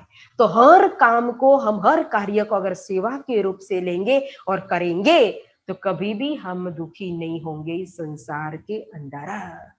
तो वहां उठता बैठता वालों, उठता बेसता रमता वालो चित्तથી તે અલગો ન થાય, જ્યારે વન પધારતા ત્યારે ખીણ વરસાસો થાય। माँ तो कोई भी काम करते हैं, बैठते हैं, उठते हैं, सोते हैं, जागते हैं, मात्र एक ही दिखाई देता है, कृष्ण ही कृष्ण। और वही कृष्ण जब कन्हैया हमारे बालाजी 8वें 10वें दिन जब वन में जाते थे बछड़े को लेकर के चराने के लिए, पता है कि अभी शाम को तो वापस आ जाएंगे, लेकिन फिर भी नजर वही रास्ते पर रहती थी जिस रास्ते से वापस आना है। और देखते देखते नैनों से नीर जरत, आंखों में पानी आ जाता था, और एक एक पल कहो तो हमारा बरसों के समान निकल जाता था। और जब भी, तो यहाँ भी तो यही बात कही ना, खाते पीते उठते बैठते सुपन सोत जागृत, दम न छोड़े मासु को जाकी असल अकनी सबाता। तो यही बात तो हमें तारतम्य बता रहा है कि जागनी ब्रह्मांड के अंदर भी हमें इसी तरह से रहना है, जीना है, इस जीवन को धन धन्ना बनाना है। माँ महो माहे वातज करता, महो माहे विचारज करता, वातज करता यह आत्म सवनी एक ज दिसे जुजवीते देसे देहा। अगर हम मिलते हैं तो भी कन्हैया की बातें होती है, प्रेम की बातें होती है। जैसे परम धाम के अंदर सैया बैठी जुदे जुदे टोले, जब जुदी जुदी टोली में सखिया बैठी है, 3 से 6 बजे की लीला नहीं, उसके पहले 12 से 3, और 12 से 3 में जब नीले पीले मंदिर में श्री राज सी ठकुरानी जी शयन कर रहे हैं, तो उस समय सखिया अलग अलग स्थान पर जाकर के बैठी है परम धाम के अंदर, कोई जरूखा में, कोई लाल चबूतरा में, कोई चांदनी चौक में, कोई वनों के अंदर, कोई चांदनी के ऊपर। तो बैठ करके क्या कर रही है, अपनी टोली में बालाजी की तो बात करें, प्रेम का अरस परस प्रदान हो रहा है। तो यही था ब्रजमंडल के अंदर, प्रेम का प्रदान अरस परस होता था। लेकिन यहाँ हम भूल गए हैं, वो प्रेम का परस्पर आदान प्रदान नहीं कर पाते हैं। ये पगला सर्वे आपना तमे जानी सको ते जान, हे कंसरा हे सुंदर साजी, ये पगला भरने वाले अन्य कोई नहीं थे, वो हम ही थे। ब्रज के अंदर की गोपी भी हम ही थे। एणे पगले आपण चालिए, कई पगला प्रमाण सुंदर साथ जी, पहले फेरे आपण जी मन सरया, तमे चित आणो चित आणी रंग माणो सुंदर साथ जी। उस पगले को भूलो नहीं, याद करो। इसीलिए विशेष रास और प्रकाश पकड़ाया हुआ है, क्योंकि रास हमें वो प्रेम दिखाता है, सिखाता है, पकड़ाता है, और प्रकाश हमें धाम धनी की पहचान कराता है। तो फिर आए जब रास में किया गौपत बज संसार, फिर किस तरह से हम रास मंडल के अंदर पहुंचे थे, और जब बंसी बजाई थी तो कैसे हमने इस काल माया के ब्रह्मांड को तो गौपत बच की तरह बना दिया था, और तुरंत ही छोड़ करके जैसे जिस हालत में थी, जिस अवस्था में थी, और निकल गए थे। रोक दिया तो शरीर छोड़ के भी निकल गए थे। लोक मर्यादा, वेद मर्यादा, कुल मर्यादा, सभी मर्यादा, तीनों मर्यादा का 3-3 टुक करके नवदा भक्ति को छोड़ करके परदा सदा प्रेम लक्षणा भक्ति में निकल गए थे। और फिर किस तरह से योग माया का नया श्रृंगार किया था। एक नख तणी जो जोत तमे जोरे, तेमा कई ने सूरज ढंबार, ये शोभा केम करी वर्णो रे, सखियो मारो शब्द ना पहुंचे क्या है। योग माया नो दे धरी श्री श्यामा जी थया तैयार। और कैसे फिर बालाजी के पास पहुंचे, तो बालाजी ने उथला वचन कहा था, और वो सुनकर के हमारी क्या हालत हुई थी, और क्यों कहा था, याद कर कंसरा हे करुणा सखी। और फिर कैसे वृंदावन की शोभा दिखाई, हमारे दुख को दूर किया, फिर यमुना जल का पान कराया, फल फूल खिलाए, फिर हमें फिर रास की रामतों के द्वारा भरपूर आनंद दिया था। और फिर पुनः किस तरह से अंतर ध्यान हो गए थे, जब जो सिलियो खींच कर तब चित चौक भई अक्षर कौन बन कौन सकिया कौन हम, यो चौक की फेरी आत्मा। तो जिस समय अंतर ध्यान हो गए थे वाला जी, उस समय हमारी क्या हालत हुई थी, हम कैसे मुर्दा समान बन गए थे। लेकिन फिर भी हमारे पिया की मिलन की एक आस थी, जिस आस ने हमारे शरीर को छूटने नहीं दिया।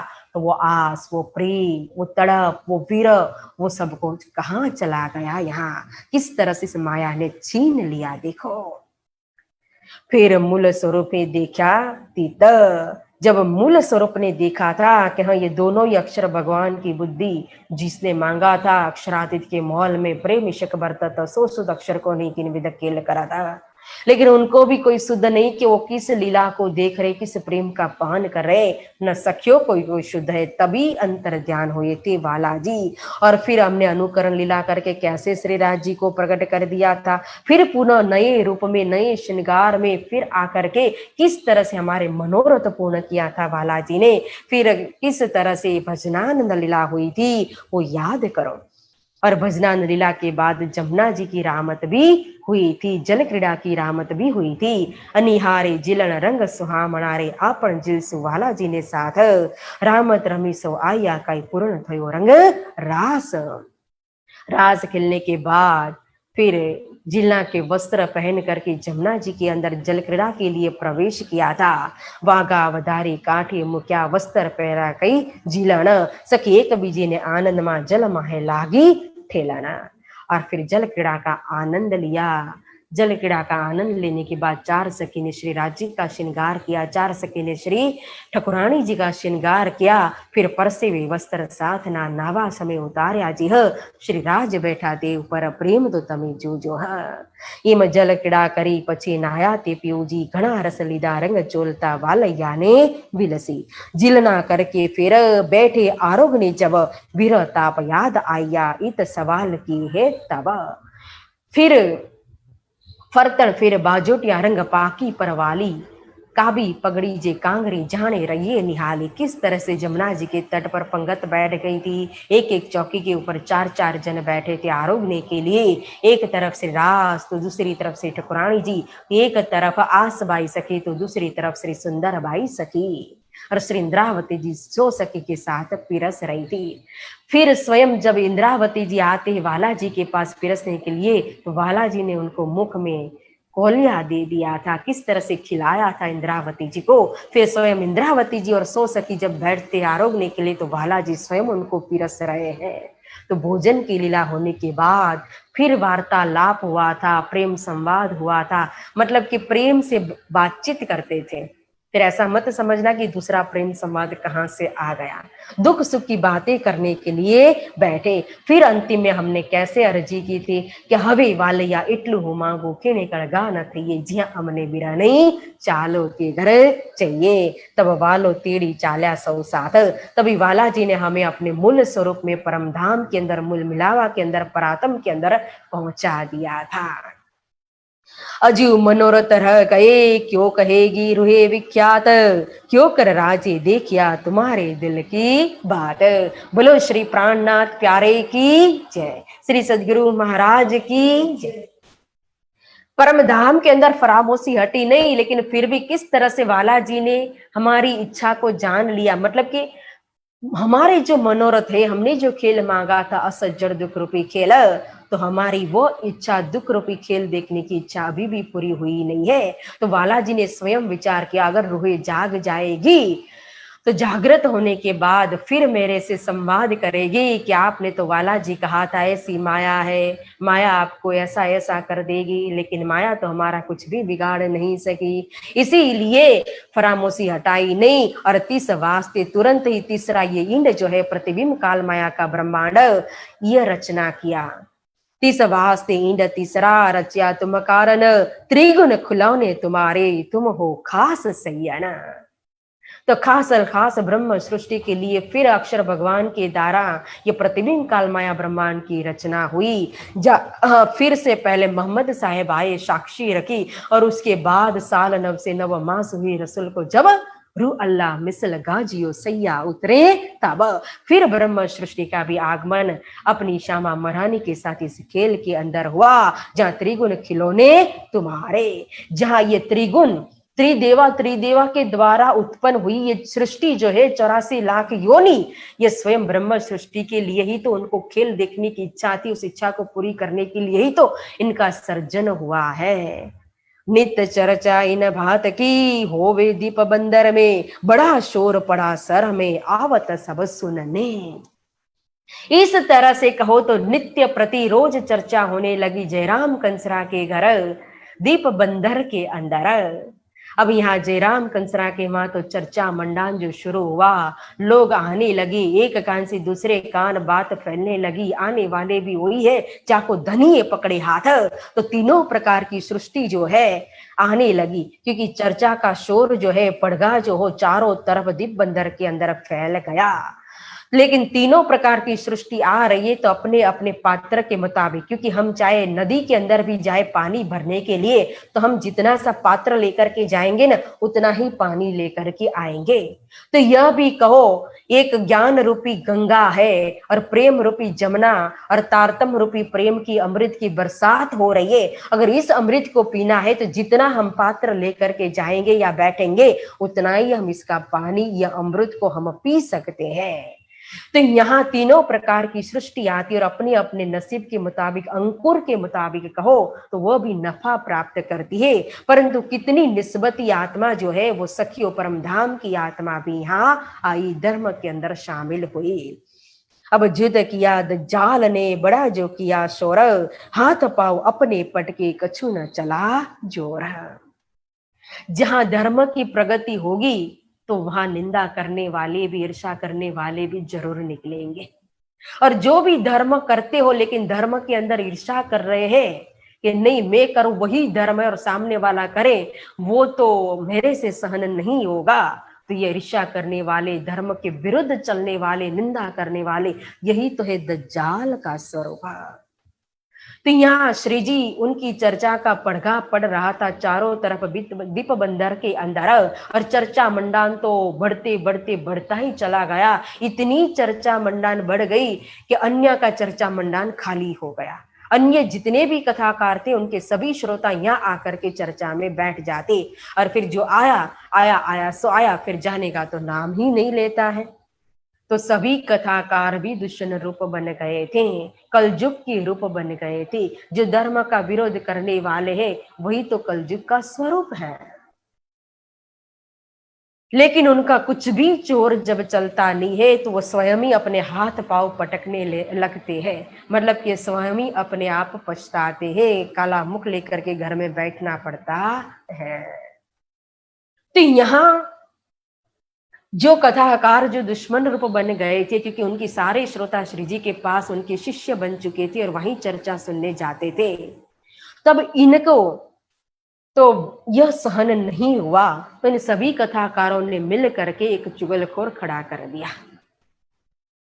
चुगलखोर को कहा कि देखो, आपको मात्र राज दरबार में जाकर के इतना ही कहना है कि हमारे राज्य के अंदर एक नए संत महात्मा जी आए हैं और वो सभी देवी देवताओं की खंडनी करते हैं चर्चा के अंदर, और फिरंगी का राज्य है ना, तो इसीलिए विशेष चुगलखोर से कहा कि जो ईसाई धर्म है उसके तो हाथ धोकर के पीछे ही पड़ गए, बहुत ही निंदा कर रहे ईसाई धर्म की।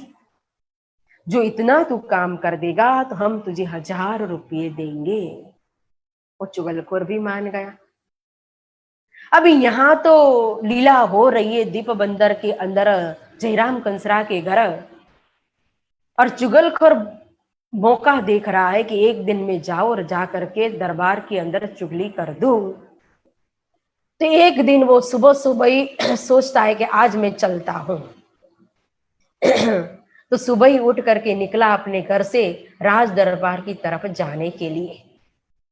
अब जैसे ही वो राज दरबार की तरफ पहुंचा तो उतने में से उसने देखा कि सुबह सुबह इस समय भी राज दरबार में से भी कोई का पादरी वेश में एक शख्स आते हुए नजर आए, दर्शन किए।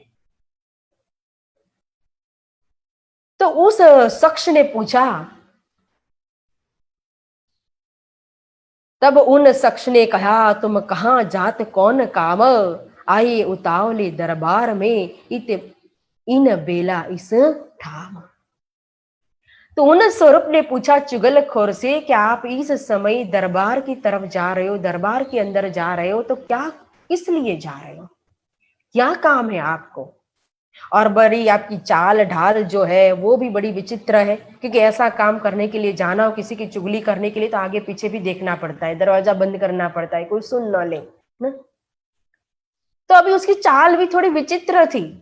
तो पूछा कि आप इस तरह से ऐसी चाल में, वो भी दरबार में सुबह सुबह, क्यों, किस लिए जा रहे हो? तो उस चुगलखोर ने कहा, कोई नया साधु आया इत, सो निंदत सब देवों की, ताकि चुगली को जात तित्त। कोई नया साधु महात्मा जी आए हैं हमारे राज्य के अंदर, वो देवताओं की निंदा करते हैं, उनकी चुगली करने के लिए मैं जाता हूँ चित्त राज दरबार के अंदर। तो उन शख्स ने कहा चुगलखोर से, भाई क्या तूने अपने कानों से उनकी देवी देवताओं की निंदा करते हुए सुना है चर्चा के अंदर? तो कि नहीं, मैंने अपने कानों से नहीं सुना है, लेकिन दूसरे ने मुझे कहा है। तो देखो, एक तो रहे साधु महात्मा, फिर तुमने अपने कानों से उनको निंदा करते हुए सुना भी नहीं है। अगर वो सही होंगे, सत्य होंगे, और तुम्हारी बात झूठी होगी, तो फिर क्या होगा? वो महात्मा जी दुखी हो जाएंगे, क्योंकि ये तो फिरंगी का राज्य है, यहाँ तो तुम चुगली करोगे तुरंत अमल होगा, और उनको पकड़ करके ले जाएंगे, नजर कैद में रखेंगे, और वो महात्मा सच्चे होंगे, सत्य होंगे, तो फिर तुम्हें श्राप दे देंगे, तुम्हारे परिवार के ऊपर आपत्ति आएगी, तुम्हारा क्या होगा भाई? ये भी सोचा था। तो उस शख्स ने जब कहा, तो चुगलखोर ने विचार किया, बात तो सत्य है, मैंने अपने कानों से सुना नहीं है, और यह बात झूठी होगी, तो इसकी सजा, इसका पाप तो मुझे ही भोगना पड़ेगा। तो फिर वो दरबार के अंदर जाने के बदले में वापस अपनी घर की तरफ फिरने लगा। वह सुनते ही पीछे फिरिया, यह कह के भया अलोप, फिर देखो तो उतना पावही, होई के गया गोप। बोलो श्री प्राणनाथ प्यारे की जय। जैसे ही चुगलखोर पीछे फिरा घर की तरफ जाने के लिए, और फिर वापस दरबार की तरफ मुड़ करके देखता है, तो वह शख्स जिन्होंने कहा था, वो तो अंतर ध्यान हो गए, अलोप हो गए, क्योंकि यह तो स्वयं हुक्म का स्वरूप था। पादरी भेष में आकर के वो चुगलखोर को चुगली करने से अटका दिया, क्योंकि अब तो यहाँ श्री राज जी एक ही तरफ धाम धनी हुए हैं, पूरी तरह से माया को तिलांजलि दे करके, धर्म की जिम्मेदारी अपने सिर पर लेकर के अब यहाँ चल रहे सदगुरु महाराज के भविष्य को लेकर के। अब कोई आपत्ति, कोई भी कहो तो संकट आ नहीं सकता है, माया का अब कुछ भी जोर नहीं चल सकता है, कितने भी दज्जाल आ जाए लड़ने के लिए। तो यहाँ तो श्री जी साहिब जी चर्चा कर रही है, लेकिन जारे धनी धनवट करे, त्यारे बलवेरी ना हारे। अब यह दुश्मन तैयार हो गए, चुगलखोर भी चुगली करने के लिए जा रहा था, लेकिन जब धनी धनवट कर रहे, तो दुश्मनों की ताकत तो हरणी हो जाएगी। तो इसीलिए चुगलखोर का, उन दुश्मनों का, दज्जालों का कोई भी जोर चला नहीं। परंतु सुंदर साथ के अंदर यह बात फैल चुकी थी कि कोई चुगली करने के लिए जाने वाला है राज दरबार के अंदर, तो सुंदर साथ थोड़ा डरने लगे थे कि अगर सचमुच राज दरबार में चुगली हो गई और यह महात्मा जी को पकड़ने के लिए आ गए, तो फिर हम भी चर्चा में बैठे होंगे, तो हमें भी पकड़ करके ले जाएंगे, तो हमारा क्या होगा? तो डरने लगे थे सुंदर साथ, और डर के मारे कहो तो फिर चारों ओर भागने लगे। साथ में खलबल पड़ी, हुआ चुगल का डर, भागे चारों तरफों, खाड़ी गए उतर। खाड़ी गए उतर का मतलब है कि कोई कोई तो अपने शहर को, दीप बंदर को छोड़ करके दूसरे शहर में भी चले गए, अपने परिचित, अपने सगा संबंधी रिश्तेदार के वहां, ताकि चर्चा में आना ना पड़े। कोई शहर में छिप गए, कोई कहे हम न जावे उत, कोई कहे हम न सुने, कहू न कहे तितर। कोई तो अपने घर में ही बैठे लेकिन चर्चा में नहीं आते हैं। फिर कभी कभी रास्ता में बीच बाजार में मिल गए एक दूसरे सुंदर साथ तो पहचान लेते तो पूछते, अरे भाई अभी तो ये चर्चा का समय है, 2:30 बजे है, चर्चा चलती होगी, आप चर्चा में नहीं गए, चर्चा नहीं सुनते? अरे कैसी चर्चा, कौन सी चर्चा, मैं तो कभी चर्चा में गया ही नहीं हूं। इसी तरह से कहो तो दज्जाल ने, माया ने सबके ईमान रूपी हथियार को छीन लिया, सबके विश्वास को छीन लिया। परंतु ये तो नजर दज्जाल की, दिखावे अजमाए इन, खलबल पड़ी साथ में ठगे इत सैयना। यह अच्छे से परीक्षा हुई सुंदर साथ की, विशेष ब्रह्म सृष्टि निस्बती आत्माओं की। और इन परीक्षा के अंदर ठगे गए, मतलब के हार गए, अच्छे से हांसी हुई मोमिनों की। क्योंकि फिर पता चला ये तो ऊपर का शोर था, कोई चुगलखोर चुगली करने वाला नहीं है, कोई आने वाला नहीं है पकड़ने के लिए। तो फिर चर्चा के बिना भी रह नहीं सकते, क्योंकि ऐसी चर्चा तो कभी सुनने को मिली ही नहीं थी। तो फिर वापस आने लगे, और जैसे ही वापस आते थे तो सब एक दूसरे की नकल करने लगे, अपने ही मुख से कहो तो अपनी बातें बताने लगे, वितक सुनाने लगे। अरे भाई तू तो कहता था कि मैं तो कभी चर्चा में गया ही नहीं। एक कहता है कि नहीं नहीं, अरे मैं तो घर में ही बैठा था लेकिन डर के मारे आया नहीं। दूसरा कहता है मैं तो खाड़ ही गया उतर। सब अपनी अपनी बात सुनाने लगे। अब इस तरह से यहाँ दीप बंदर के अंदर चर्चा हो रही है। 2 साल हो चुके हैं दीप बंदर के अंदर लीला करते हुए। कई सुंदर साथ आए, जागनी हुई, ब्रह्म ईश्वरी जीव आए, लेकिन जिनके ऊपर धनी की नजर है उनकी 2 आंख सदगुरु महाराज की, एक साकुंडल और दूजी सकुमार, लेकिन न सकुमार दिखाई देती न साकुंडल सकी, क्योंकि मुझे दीप बंदर में राज थोड़ी न करना है। तो फिर विदाई मांगते हैं श्री जी, लेकिन कंसरा भाई तो रोने लगते हैं, विदाई का नाम सुनते ही विदाई देने के लिए तैयार नहीं है। सुंदर साध भी रजा देने के लिए तैयार नहीं है। अब रोते हुए छोड़ करके कैसे जाए? तो नीचे वाले श्री राज जी का जब जोर नहीं चला तो ऊपर वाले मूल स्वरूप श्री राज जी को सौंप देते हैं। तो जैसे ही सौंप दिया मूल स्वरूप को तो तुरंत मूल स्वरूप ने काम कर दिया। फिर श्री राजे लिया दिल में, क्यों यहाँ से पावे निकसन, साथ जुदा जुदा काढ़ना, क्यों इकट्ठे होए सैयना। श्री राज जी ने दिल के अंदर लिया कि इधर ही रहेंगे तो आगे जागने का कार्य कैसे होगा, क्योंकि अलग अलग जगह पर धाम के सुंदर साथ ये अनमोल मोती बिखरे पड़े हुए हैं। इन सब को जमा करना है, निकालना, इकट्ठा करना है। इसके लिए श्री जी को यहाँ से निकलना बहुत जरूरी है। अब उपाय क्या हुआ? निकलने के लिए बहाना, निमित्त बन गए श्री तेज गौरी जी। जो दोहरा जी में शादी हुई थी, श्री अमलावती की वासना जो दूसरे स्वरूप में तेज गुरु जी के रूप में आए थे, तो वो भी यहाँ इस समय दीप बंदर के अंदर साथ में है। उनको भी बुला लिया था श्री जी ने। तो तेज गुरु जी, रूपा, राधा सब गए थे दरिया किनारा पर, और वहां अरबी लोगों ने छापा मार दिया। तो तेज गुरु जी, रूपा, राधा सब छापे के अंदर आ गए, बंधन के अंदर पड़ गए। अब श्री जी को बहाना मिल गया कि मुझे तेज गुरु जी को छुड़ाने के लिए जाना पड़ेगा।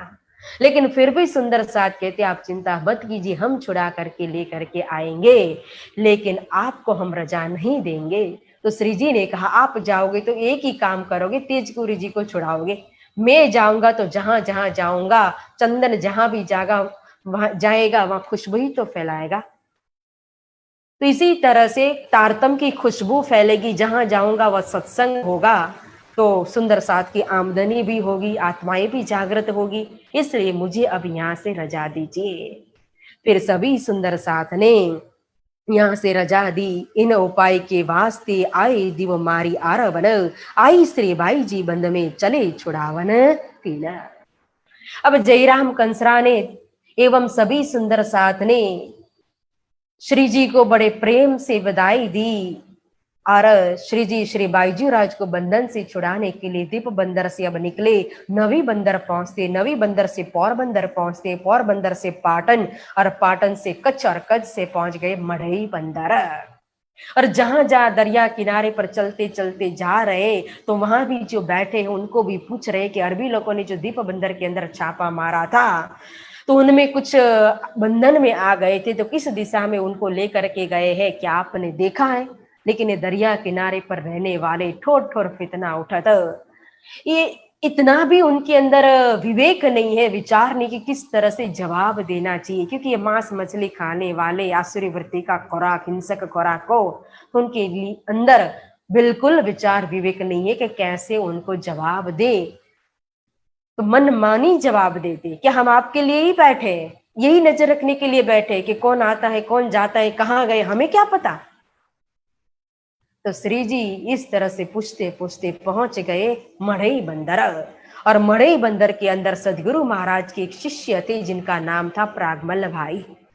जब सदगुरु महाराज ने उनकी जागनी की, तारतम मंत्र दिया, तो सदगुरु महाराज सबको जैसे कहते थे उसी तरह से उनको भी कहा, समझाया कि देखो भाई, यहाँ हमने ब्रजमंडल से रास में गए, तो रास के अंदर ब्रज में तो एक ही जाति में, स्त्री जाति में ही थे, हम आहिर कौम में ही थे, लेकिन रास के अंदर अनुकरण लीला में हमने विभिन्न प्रकार के वेश धारण किए। तो पुरुष का भी वेश धारण किया था अनुकरण लीला के अंदर। तो यहाँ तो प्रगटे चारों वर्ण में, स्त्रीलिंग युग कर्म कहा, या तो चारों वर्ण और तीनों जाति के अंदर आई हुई है ब्रह्मात्मा है। तो पुरुष तन मिला है, लेकिन पुरुष तो एक ही मात्र हमारे धाम धनी श्री राज जी है। इसलिए हमें सखी भाव को धारण करना चाहिए, और सखी भाव से ही श्री राज जी की चितवनी करनी चाहिए, ध्यान करना चाहिए। अब प्रागमल भाई बड़े प्रेमी थे, और सदगुरु महाराज की इन वचन को उन्होंने तो अपने आचरण में बिल्कुल ले लिया दिल के अंदर। जिस तरह से सदगुरु महाराज ने कहा था, उसी तरह से धाम धनी ने कहे मुताबिक श्री राज जी की सखी भाव से, अंगना भाव से चितवनी कर रहे थे। तो इस तरह से अंगना भाव के अंदर ओत प्रोत हो गए। एक दिन कहो तो उनका रूप स्वयं बदल गया, वो सखी बन गए। एक निशानी छोड़ दी प्रागमल भाई ने कि चितवन करना तो इस तरह से करना चाहिए कि स्वयं अपनी भी हम आइडेंटिटी भूल जाए कि मैं कौन हूँ, स्त्री हूँ कि पुरुष हूँ, मात्र एक ही कि मैं धनी की अंगना हूँ। और अंगना भाव से ही चितवन में प्रवेश हो सकता है। जब तक अंगना भाव नहीं आएगा, हम परम धाम के अंदर, मूल मिलावा के अंदर प्रवेश नहीं कर सकते हैं। तो यहाँ अंगना भाव को धारण करने से उनका रूप बदल गया। तो फिर वो दुखी हो गए, क्योंकि उनको बाहर निकलना होता था कमाई के लिए। तो सब उनको चिढ़ाने लगे, हंसी उड़ाने लगे। तो दुखी होकर के आ गए सदगुरु महाराज के पास, और सदगुरु महाराज से अपनी सारी हकीकत कही, वितक कही। तो सदगुरु महाराज ने कहा, आप चिंता मत कीजिए, आप रोज का कितना कमाते हो? 7 कोरी। देखो, आपको रोज अपने मंदिर के गोख के अंदर 7 कोरी मिल जाएगी, फिर तो आपकी जीविका चल जाएगी ना। हाँ हाँ बिल्कुल। तो आप जिस तरह से धर्म करते आए हो, चितवनी करता है, उसी तरह से आप चितवनी करना।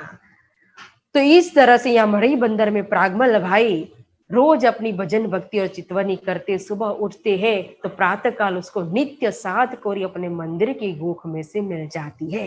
तो श्री जी यहाँ आए तो प्रागमल भाई व अन्य कई सुंदर साध भी मड़ई बंदर में थे, जो सदगुरु महाराज के शिष्य थे, लेकिन तारतम लेकर के आए और भूल गए। तो साफी खंडनी करके उन मुर्दों को भी जिंदा करते हैं कि इस तरह से आपको माया के अंदर भूल करके, धाम धनी को छोड़ करके माया में गर्क नहीं होना चाहिए।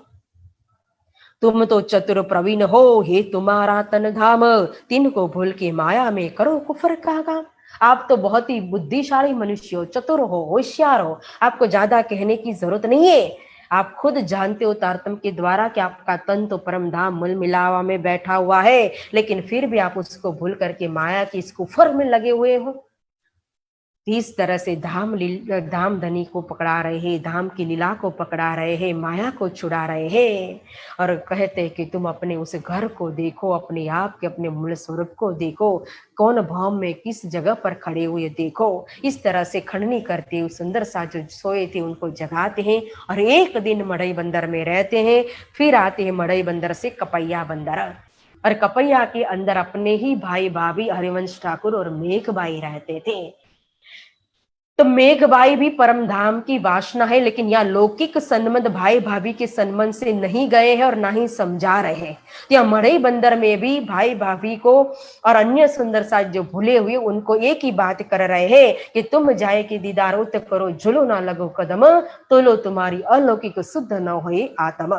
भेजिए बिहारी जी के पास, जाए कि करो दीदार, ऐसा तो न चाहिए जो छोड़ो धनी निर्धार। आपको सदगुरु स्वरूप के चरण पकड़ना चाहिए, ये गुरु गादी है, गुरु गादी के प्रति निष्ठा दिलाते हैं और दर्शन के लिए वहां भेज देते हैं कि जब तक आप जा करके सदगुरु महाराज के दर्शन नहीं करोगे तब तक आपकी अलौकिक आत्मा पवित्र होगी नहीं। फिर कपैया से आते हैं भुज नगर में, और भुज नगर वृंदावन था। कौन है वृंदावन? जो भुज नगर के अंदर हरिदास जी थे, वो गुरु हरिदास जी के पुत्र थे ये वृंदावन। तो वृंदावन ने बड़ा स्वागत किया श्री जी साहिब जी का। फिर रसोई तैयार करते हैं और भोग आरोगाते हैं। फिर के चर्चा भई बचन खंडनी के, वैराग्य पूरा राज को सौगात बतावे ये। फिर यहाँ भी भुज नगर के अंदर भी चर्चा होने लगी। भूले हुए सुंदर साथ को जागृत करते, खंडनी करते श्री राज जी को पूरी तरह से वैराग्य धाम धनी को श्री जी को। तो सुंदर साथ को भी संसार की तरफ से, मतलब कि संसार की वास्तविकता को दिखा करके उनको भी वैराग्य संसार से हो जाए, इस तरह से माया की खंडनी करके समझा रहे हैं और धाम धनी को पकड़ा रहे हैं। तो 2 दिन रहते हैं भुज नगर के अंदर। फिर भुज नगर से आए नलिया, और नलिया बंदर से आ गई अब ठट्ठा नगर के अंदर। पूछत घर उनका, नाथा सो भया मिलाप, मिलते ही सुख उपजो, मिट गयो सब ताप। अब यहाँ ठट्ठा नगर के अंदर नाथा जोशी थे, यह भी सदगुरु महाराज के शिष्य हैं। तो जैसे ही पूछते पूछते नाथा जोशी के घर पहुंचे श्री जी और मिलाप हुआ, तो मिलाप होते ही नाथा जोशी का तो जो त्रिताप था वो त्रिताप मिट गया और दिल के अंदर अथाह अपार आनंद, हर्ष, उल्लास, प्रेम उमड़ करके आए और बातें पूछने लगे, आनंद मंगल के समाचार पूछने लगे, स्वागत करते श्री जी के और कहते धन्य है भाग मेरे, आज तो मेरा नसीब खुल गया कि आपके पवित्र चरण कमल मेरे घर में पड़े। तो अब नाथा जोशी के घर श्री जी साहिब जी विराजमान हुए। अब आएगी वितक ठट्ठा नगर की। ठट्ठा नगर की वितक भी जबरदस्त वितक है। यहाँ भी परम धाम की कई आत्माएं आती है, लेकिन उसमें भी जबरदस्त 2 आत्मा है यहाँ ठट्ठा नगर के अंदर जिसकी जागनी होगी। एक तो हमारे चिंतामणि भाई और दूसरे हमारे श्री लालदास जी महाराज, लक्ष्मण सेठ। तो यहाँ ठट्ठा नगर के अंदर किस तरह से उनकी जागनी होती है वो हम श्रवण करेंगे कल की मजल में। बोलो श्री सदगुरु महाराज की, श्री प्राणनाथ प्यारे की। चौपाई दोहराते, धरे मुबारक कदम, बातें लगे पूछने कौन भाग है हम, वहां से यहाँ लो धरे मुबारक कदम, धरे मुबारक कदम। बोलो श्री सदगुरु महाराज की, श्री प्राणनाथ प्यारे की, श्री बाईजी राज महारानी साहिबा की, श्री कृष्ण कन्हैया लाल की, तीनों पुरी धाम की, बोल बोल पंजे वाले की, श्री निजानंद संप्रदाय की, श्री कृष्ण प्रणामी धर्म की, बोल बोल गुम्मट वाले की, बोल बोल बंगले वाले की, प्राणनाथ प्यारे की, प्राणनाथ प्यारे की, प्राणनाथ प्यारे की। बहुत बहुत धन्यवाद सुंदर साथ जी, आप सभी के चरणों में मेरा प्रेम प्रणाम। अर्जी तुम हो कैसी कीजियो, मैं अर्ज करूं मेरे पीऊ जी, हम जैसी तुम जीने करो, मेरा तलफ तलफ जाए जीव जी। रात हो जीवे नहीं क्यों, मीटे दिल की प्यास जी। तुम मीना किन से कहूँ पिया, तुम हो मेरी आस जी। आस मीरानी तो करूँ जो कोई दूसरा हो जी। सब विद पिया जी सामरत दिन, रैन जाते रोय रोय जी। जन्म यदि जो मैं होती पिया, सोन लेखत की, जब तुम आप दिखाओगे तब देखोगी नैना भर जी। इति पुकार पिया जी मेरी सुन के, अब ढील करो तुम जिंदगी। क्षण क्षण खबर जो लीजियो, मैं अरज करूं दुल्हन जी। अरज में तो करूं पिया, बीच पड़ी अंतराय जी। अंतर आड़ी टाल के दिल लीजे कंठ लगाय जी। कंठ कंठ सो पिया कीजे हास विलास जी। वारणी जय श्री इंद्रावती पिया, राखो चरणों के पास जी। तुम दुल्हा मैं दुल्हन पिया, और न जानू बात जी। इशक सो सेवा करूं पिया, सब अंगो साक्षात जी। सदा सुखदाता धाम धनी में क्या कहूँ इन सौभाग्य। महामती युगल स्वरूप पर प्यारी वंदना, बलि बलि जात जी। सदा सुखदाता धाम धनी में क्या कहूँ इन सो बात जी। श्री महामती युगल स्वरूप पर प्यारी अंगना, बलि बलि जात जी। प्यारी अंगना, बलि बलि जात जी। बोलिए श्री सद्गुरु महाराज की जय। श्री प्राणनाथ प्यारे की जय। श्री बाईजी राज महारानी की जय। प्रणाम।